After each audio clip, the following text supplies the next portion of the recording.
आपल्या एकूण 17 मागण्यांसाठी तसेच शेतकरी कर्जमाफी या प्रमुख मागणीसाठी प्रहार संघटनेचे अध्यक्ष तथा माजी राज्यमंत्री आमदार बच्चू कडू यांनी 8 जून पासून मोझरी या ठिकाणी बेमुदत अन्नत्याग आंदोलन सुरू केले आहे। त्यांच्या आंदोलनाला गावखेड्यातून मोठा पाठिंबा मिळत आहे। तसेच राष्ट्रीय शेतकरी नेते राकेश टिकैत यांनी देखील 9 जूनला आंदोलनस्थळी भेट देत आपला पाठिंबा दिला।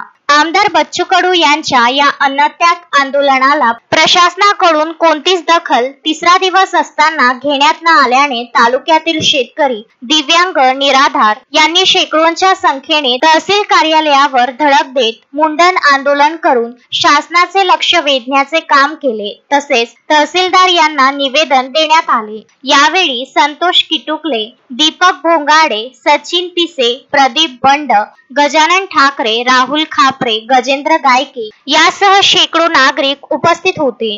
तिकडे आंदोलन अधिक तीव्र करत मंगेश देशमुख यांनी विश्रोडी येथील पूर्णा मध्यम प्रकल्पात जलसमाधी आंदोलन सुरू केले असून सकाळी 10 वाजतापासून सुरू असलेल्या या जीवघेण्या आंदोलनाकडे प्रशासनाकडून दुर्लक्ष केले असल्याचे चित्र पाहायला मिळाले आहे। या आंदोलनात अक्षय औतकर, प्रफुल्ल नवघरे, दिनेश आमझरे, भगवंत दामोदर यांच्यासह 80 वर्षाचे वणी येथील शेतकरी जनार्दन राऊत यांनी आक्रमक पवित्रा घेतला।